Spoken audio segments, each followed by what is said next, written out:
بسم اللہ الرحمن الرحیم۔ السلام علیکم۔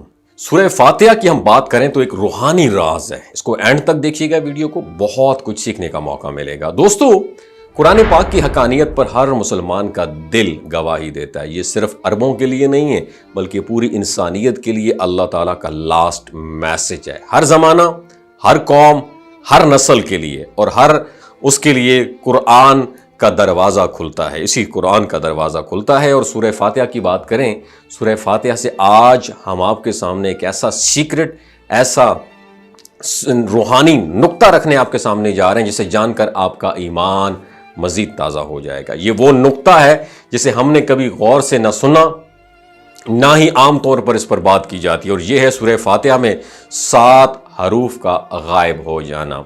دوستو، سب سے پہلے ذرا یہ بات سمجھیں کہ سورہ فاتحہ قرآن کی وہ پہلی سورت ہے جو نماز کا بنیادی حصہ ہے۔ ہم روزانہ اسے کئی بار پڑھتے ہیں لیکن کبھی اس کی ڈیپتھ میں جا کر غور نہیں کرتے۔ یہ سورت صرف چند الفاظ نہیں بلکہ ایک مکمل دعا ہے، بندے کی طرف سے اللہ کے حضور ایک عرضی ہے۔ اس میں حمد، تعریف، دعا، بندگی کا اقرار ہے اور سیدھے رستے کی ڈیمانڈ ہے۔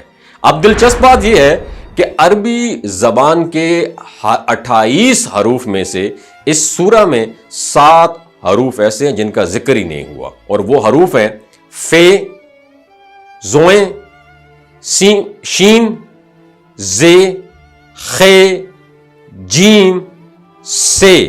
اور یہ اتفاق نہیں ہے بلکہ ایک وزڈم، حکمت ہے۔ اللہ تعالیٰ کا کلام ہر حرف میں معنی رکھتا ہے، ہر آیت میں پیغام اور ہر سطر میں ہدایت۔ تو اگر 7 حروف سورہ فاتحہ سے غائب ہیں تو ضرور ان میں کوئی خاص ایسا سیکرٹ ہے۔ تو آئیے ذرا ان حروف کا جائزہ لیتے ہیں۔ ان میں زیادہ تر حروف وہ ہیں جو قرآن میں ان الفاظ کے ساتھ استعمال ہوئے ہیں، جو خے سے خوف، عذاب، بدبختی، ظلم اور جدائی جیسے مفہوم دیتے ہیں۔ جیسے سے الصبور آتا ہے، مطلب ہلاکت اور تباہی۔ جیم سے جہنم آتا ہے، دوزخ کا کانسیپٹ سامنے آتا ہے۔ خے سے خوف آتا ہے، ڈر اور اندیشہ آتا ہے ذہن میں۔ زے سے زقوم، جسے دوزخی درخت کہا جاتا ہے، اور شین سے شقاوت یعنی بدقسمتی، اور فے سے فراق یعنی جدائی، اور زوئیں سے ظالم، ظلم و ستم۔ اور کیا یہ محض اتفاق ہے یا کوئی چھپی اس میں حکمت ہے؟ تو آئیے ذرا اس معجزاتی پہلو کو ریاضی اور روحانی دونوں زاویوں سے، اینگل سے دیکھنے کی کوشش کرتے ہیں۔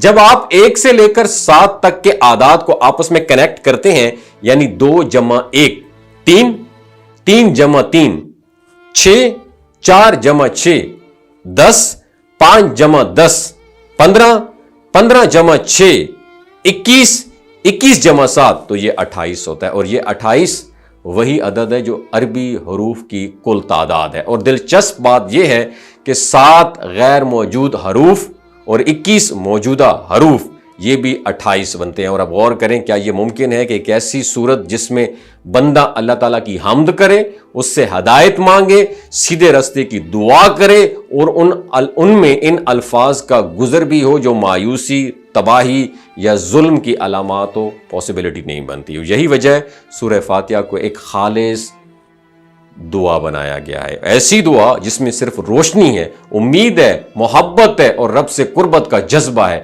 اب ذرا سورہ فاتحہ کی ترکیب پر ذرا غور کریں۔ اس کی ابتدائی 3 آیات میں اللہ تعالیٰ کی حمد و ثنا ہے، الحمدللہ رب العالمین الرحمن الرحیم مالک یوم الدین، اور درمیانی آیت میں بندگی اور مدد کی طلب ہے، ایاک نعبد و ایاک نستعین، اور آخری 3 آیات میں بندہ اپنے رب سے سیدھے رستے کی دعا مانگتا ہے، اہدنا الصراط المستقیم۔ تو جس صورت میں اللہ خود اپنے بندے کو رستہ سکھا رہا ہو، دکھا رہا ہو کہ مجھ سے کیسے دعا مانگنی ہے، وہاں لفظوں کا چناؤ، سلیکشن بھی اتنی پاکیزہ اور نرم ہونا بہت زیادہ ضروری ہے۔ رسول اللہ صلی اللہ علیہ وآلہ وسلم نے فرمایا، سورہ فاتحہ جیسی سورت نہ تورات میں نازل ہوئی، نہ انجیل میں، نہ زبور میں، اور نہ خود قرآن میں اس کی کوئی دوسری مثال ہے۔ حدیث قدسی میں اللہ تعالیٰ فرماتے ہیں، میں نے سورہ فاتحہ کو اپنے اور بندے کے درمیان ڈیوائیڈ کر دیا ہے، آدھی میرے لیے، آدھی بندے کے لیے، اور بندہ جو مانگے گا وہی دیا جائے گا۔ اب سوچئے، یہ وہ سورہ ہے جو قرآن کے نزول کے ساتھ ہر نماز میں بار بار ریپیٹ کی جاتی ہے۔ یہ انسان اور رب کے درمیان براہ راست ایک کنیکشن ہے۔ اور یہ بھی یاد رکھیں، سورہ فاتحہ کو شفا بھی قرار دیا گیا۔ نبی کریم صلی اللہ علیہ وآلہ وسلم نے فرمایا، سورہ فاتحہ ہر بیماری کے لیے شفا ہے، تو جس صورت کو شفا کا ذریعہ بنایا گیا اس میں ظلم، خوف، جہنم اور بدبختی جیسے اشارے لانے کی گنجائش کیسے ہو سکتی ہے؟ یہی وہ خوبصورتی ہے جس سے قرآن بھرا ہوا ہے۔ ظاہری الفاظ سے لے کر چھپے ہوئے حروف تک ہر چیز میں حکمت ہے۔ دوستو، یہ سب کچھ ہمیں اس بات کی طرف اٹریکٹ کرتا ہے کہ قرآن کو صرف تلاوت تک محدود نہ کریں، اسے سمجھیں، اس کے اوپر غور کریں، اس کے ایک ایک حرف میں چھپے اللہ کی محبت کو فیل کریں، کیونکہ قرآن صرف ایک کتاب نہیں، یہ زندگی ہے، یہ دلوں کو جگانے والی روشنی ہے۔ اللہ تعالی ہمیں قرآن کی سچائیوں کو سمجھنے، عمل کرنے اور دوسروں تک پہنچانے کی توفیق عطا فرمائے۔ آمین ثم آمین۔ نیچے کامنٹ سیکشن میں اپنا ایکسپیرینس ضرور شیئر کیجیے۔ اپنا بہت خیال رکھیے گا۔ اللہ حافظ۔ یہ جو گلگت بلتستان کے لوگ ہوتے ہیں نا، ان کی ایوریج عمر 90 سال سے بھی زیادہ ہوتی ہے۔ You know why? کیونکہ یہ لوگ شلجیت استعمال کرتے ہیں۔ شلجیت کے اندر 85 منرلز ہوتے ہیں۔ اگر آپ چیزوں کو جلدی بھول جاتے ہیں، مردانہ کمزوری محسوس کرتے ہیں، اولاد جیسی نعمت سے محروم ہیں، اور آپ سپرم کاؤنٹ آپ کے کم ہیں، ٹیسٹوسٹیرون ہارمون امبیلنس ہے، آپ سدا بہار جوان نظر آنا چاہتے ہیں، خون کی کمی کو دور کرنا چاہتے ہیں، ہڈیوں جوڑوں کے دردوں سے نجات حاصل کرنا چاہتے ہیں، موٹاپا کم کرنا چاہتے ہیں، تو ڈاکٹر اسد محمود کی پیور اینڈ نیچرل شلجیت ضرور استعمال کریں۔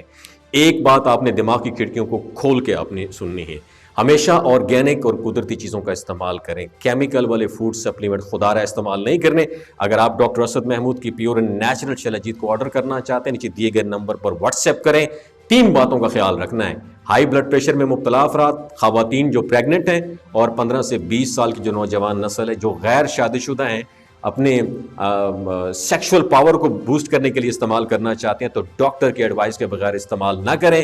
باقی سارے لوگ بے دھڑک گرمی اور سردیوں میں استعمال کر سکتے ہیں۔ اپنا بہت خیال رکھیے گا۔ اللہ حافظ۔